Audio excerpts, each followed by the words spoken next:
السلام عليكم kusoo dhawaada channel barnaamijkeena maanta aynu kaga hadli doonaa ama aan ku bayaamin doonaa qaar kamid ah xaqooqooyinka sayniseed ee islaamka iyo qaar kamid ah daafuriyada sayniseed ee casriga ee islaamka iyo halka ay ka soo farcameen ama ay asalka u leh cilmigan maanta aan adeegsano microbiology, public health, public hygiene iyo water quality-ga. sidoo kale waxaan ka maqnayn infection diseases-ki iyo quraanka iyo dacallada qaaradaha. sidoo kale waxaan ku bayaamin doonaa waa brain chemicals-ka iyo hormones-ka.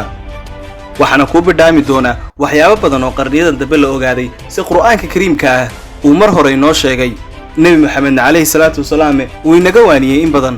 daawade inta aan bilaabin ka hor haddii aad ka mid tahay asxaabta ku xidhan kanaalka fadlan like saar muuqaalka si ay noogu noqoto dhiirigelin. haddii aad ku cusub tahayna subscribe saaro nagu soo biir gambaleelkana furo si aad ula socotid muuqaalada cusub. qiimaynta iyo qadarinta quraanka iyo sunnada islaamku waa hab nololeed cusub cilmina ah oo aan weligiis isbedelayn. islaamku ma aha malaawaal aadane ee waa dheelitir, waxaana dheelitir iyo dhamaystirba isugu daray allihii awood iyo ogaanshaha iyo ilaaladaba lahaa. islaamku waa cilmi dabagalkiisa iyo daafurkiisuba uu leeyahay allah oo keliya. waa aqoon sayniseed waayo waxa uu wax ka sheegaa dhacdo, wuxuu dhacdadaas ka sheegaa xaqiiqdaasina mana beenoodo. wax ka horreeyay oo ama ka dambeeyay oo buriyay ama beeniyayna ma jiro. wuxuu ku salaysan yahay aragti caqliga ogol, cilmi xaqiiqo ah, cibrooyin awood weyn leh, abuurayana isbedel cusub oo nololeed. hase yeeshee inteena badani sidaas uma qadarino quraanka iyo sunnada rasuulka sallallahu alayhi wasallam. quraanka kariimka iyo sunnada rasuulku waxay mudan yihiin in la siiyo qiimeyn iyo qadarin gaar ah. waxaa jira in dad badan ay isku dayaan in ay iswaafajiyaan quraanka kariimka iyo culumta sayniska. waxay ku dadaalaan inuusan quraanku noqon mid dambeeya oo ay waajib tahay in la dhinac wado daafur kasta oo soo kordha. arrintaas waxay meel ka dhac ku tahay quraanka kariimka ah. waxaa dhacda in dabagal cilmi u muuqda la rumaysto muddo dabadeedna uu noqdo sidii loo aaminay si ka duwan, ama ay soo baxdo mid kale oo baabiinaysa gebigiisaba. waa new theory. haddaba quraanka kariimka waa in la siiyo qiimeyn gaar ah waayo uma dhowa umana dhigmo culumta kale oo dhan. quraanka kariimka waa la waafaqaa ee isagu wax ma waafaqo. haddaba quraanku ma baahna in lala hoos cararo waxaan la ogeyn xaqiiqadooda oo u baahan baadhitaan qaatana muddo aad u dheer. muxkamka iyo mutashabbahaba quraanku midna uma dhigmo nooc kasta oo kamid ah cilmiga kale. aragti kasta oo cusubina ilaa ay waafaqayso quraanka kariimka ah waa in lagu hayaa baaritaan iyo odros. sidaas darteed quraanka ayaa asal ah oo la waafaqaa ee isagu wax ma waafaqo. quraanka kariimka waa la soo xigtaa ee isagu waxba ma soo xigto. quraanka kariimku ma aha malaawaal ee waa xaqiiqo, taasoo micnaheedu yahay in uusan isla bedelin isbedelka iyo horumarinta lagu hayo culumta kale. haddaba quraanku isaga ayaa ah midka laga shadiil qaadanayay ee isagu waxba kama shidaal qaato. mabaadi'da cilmi baarista casrigan ee islaamka quraanku wuxuu aasaas dhab ah u noqday mabaadi'da looga baahan yahay cilmi baarista casrigan cusub. waxyaalaha muujinay in quraanka kariimku uu saldhig u ahaa cilmi baaristan muhiimka oo dhan waxaa ka mid ah: 1. baahida loo qabay. quraanka waxaa la soo dejiyay xilli baahi aad u weyn loo qabay in la helo aqoon garaadka aadanaha toosisa oo haddana kala duwan. arrintan waxay noqotay xeer weligiis taagan. cilmi baaris kastaayna waa inay jirto baahi sababtay. 2. cusayb. quraanku wuxuu ahaa mabaadi' sayniseed oo cusub, wuuna ka duwanaa wixii hore loo yaqaanay ama la akhrin jiray oo dhan. quraanku wuxuu ahaa xaqiiq cusub oo cilmi ah, tanina waxay noqotay mid weligeed taagan. cilmi baaris oo dhanna waxaa looga baahan yahay in ay soo kordhiso xaqiiqo cusub. 3. asal ahaanta.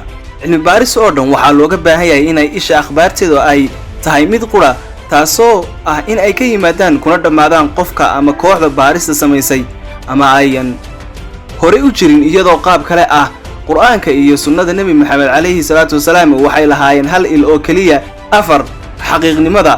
wax kasta oo farsamo ahaan xaqiiq u ah. 5. saamaynta nolosha.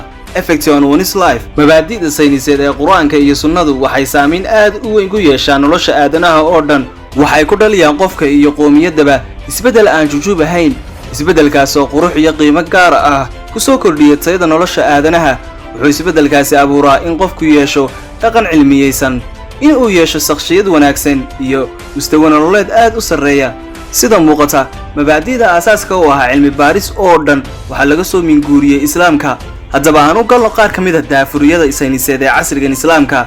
mabaadi'da sayniseed ee islaamku aad iyo aad ayay u fara badan yihiin, waxaanse ka soo qaadanaynaa 3 tusaale oo keliya. 1. waa microbiology-ga. waa waxyaabaha ilmi qabatida. nabi maxamed naxariis nabadgelyo korkiisa ahaatee wuxuu yidhi qofkiina yuu ku istijoon ama yuu ku kaadin biyo meel fadhiya oo aana socon dabadeedna yuu ku qubaysan ama yuu ku meydhan waa xadiis saxiixa waxaa wariyey Bukhari Muslim iyo Tirmidhi micnihii qofna yuuna ku kaadshin biyo meel fadhiya oo ballay ah ama ceel oo aanan durdur ahayn dabadeedna yuuna dub isticmaalin sida ka muuqata xadiiskan muddo laga joogo 14 qarni islaamku wuxuu mamnuucay in lagu kaadiyo ama lagu saxaroodo biyaha fadhiya ee aana socon oo haddana uu qofku doonayo in uu dib u isticmaalo biyahaas sababta loo mamnuucay waxay salka ku haysaa in saxarada iyo kaadida ay la socdaan bakteeriya aad u fara badan cadad ahaan una kala duwan noocyo ahaan kuwaasoo halis gelinaya caafimaadka basharka iyo beesha oo idil wuxuu xadiisku tilmaamayaa faqriga u dhaxeeya biyaha fadhiya waa sida harooyinka iyo kuwa qulqula sida webiyada waxa kale oo xadiiskan tilmaamayaa habka isnadiifinta dabiiciga ah ee biyaha qulqulaya masaafo dheer iyo kuwa fadhiya ee iska nadiifin bakteeriyada wuxuu xadiiskan bulshada ka baraarujinayaa 3 arrimood oo aad u muhiima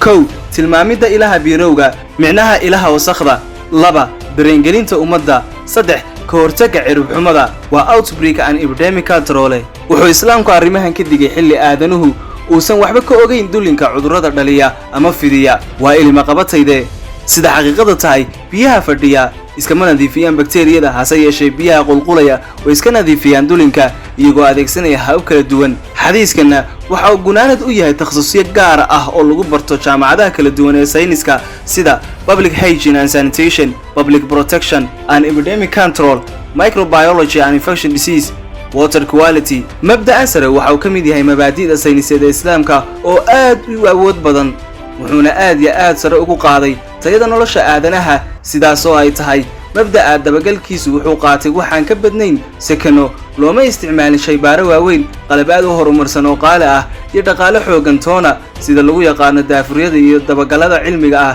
ee dad sameegu xaqiiqdii nabigeenu ma uusan ahayn microbiologist hase yeeshee wuxuu ku hadlayay ayaa ahaa waxyi loo waxyooday 2 brain chemicals and hormones mabaadi'da sayniseed ee islaamka ee aad muhiim u ah waxaa ka mid ah kan soo socda in saxaabi ayaa rasuulka sallallahu alayhi wasallam weydiistay talo wanaagsan oo uusan qof kale weydiisan rasuulku waxa uu ku yiri ninkii 3 goor ha xanaaqin bashaashada ama furfurnaanta wajiga walaalka waa sadaqo waxay isweydiin leh maxay tahay dhibaatada ku jirta haddii qofku xanaaqo waxaa si sahlan loo oran karaa masiibo oo dhan waa xanaaq markuu qofku xanaaqo ama cabsado xaaladiisu waxay gaari kartaa meel halis ah marka qofka lagu yiraahdo hadal gaf ah ama uu helo akhbaar foolxun ama bulsho weynta ay uga timaado cabsi aad u daran wuxuu qofku bilaabaa in uu jawaab ka bixiyo taasoo micnaheedu yahay hormoonka jawaabta waa reaction ama response hormoneska loona yaqaano norepinephrine wuxuu qofku noqonayaa mid didsan mararka qaarkoodna ay weheliyaan welwel wadna garaac neeftuur iyo gacanka hadal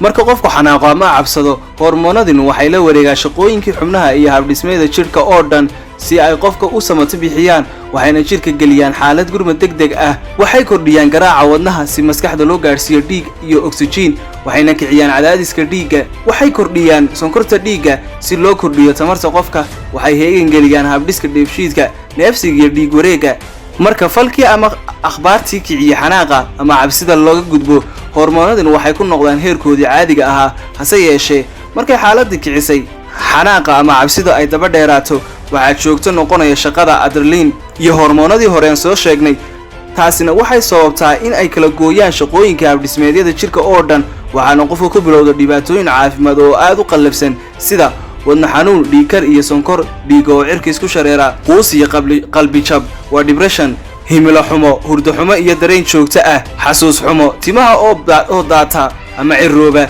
iyo kuwa kale oo aad u tiro badan marka qofku waayo bashaashada wajiga ee walaalkiisa ama walaashiis waxaa isla markaaba ku bilowda cabsi iyo fikir waxaana saameysma hormoonada loo yaqaano sad hormones hormoonada murugada waxaana ku bilowda daal xusuus luminta iyo cilmiga oo ka titirma weedha ah bashaashada ama furfurnaanta wajiga walaalka waa sadaqo ama ha xanaaqin waa weedho aad u kooban oo sahlan ase yeeshee waxay xambaarsan yihiin awood sayniseed oo aad u weyn haddaba waxa qof walba lagu waaninayaa inuu qaato talada nebi maxamed sallallahu alayhi wasallam una iska ilaaliyo xanaaq iyo cabsi gelinta waayo waxay soo jiidi kartaa dhibaatooyinka caafimaad oo aad u qallafsan 3 qur'aanka iyo daclada qaaradaha ilaahay subxaanahu wa ta'ala waxa uu ku yiri qur'aanka suuratul anbiya aayadda 44aad miyaynan arkayn in aan dhulka la imaanayno annagoo dacladiisa soo gaabinayna haddii aayadan si toos ah loo fasiro waxaa looga jeedaa in dhulku soo gaabanayo ama soo yaraanayo kana soo gaabanayo dacallada waa xaga koornayaashe.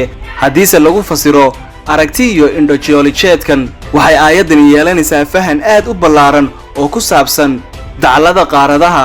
dhulku wuxuu leeyahay meelo ama dacallo uu ka kala fuqo oo uu ka kala fido iyo dacallo isku hardiya ama uu ku burburo oo uu ka soo gaabto, waxaana dhammaantood la isku yidhaahdaa dacallada qaaradaha plate tectonic boundaries.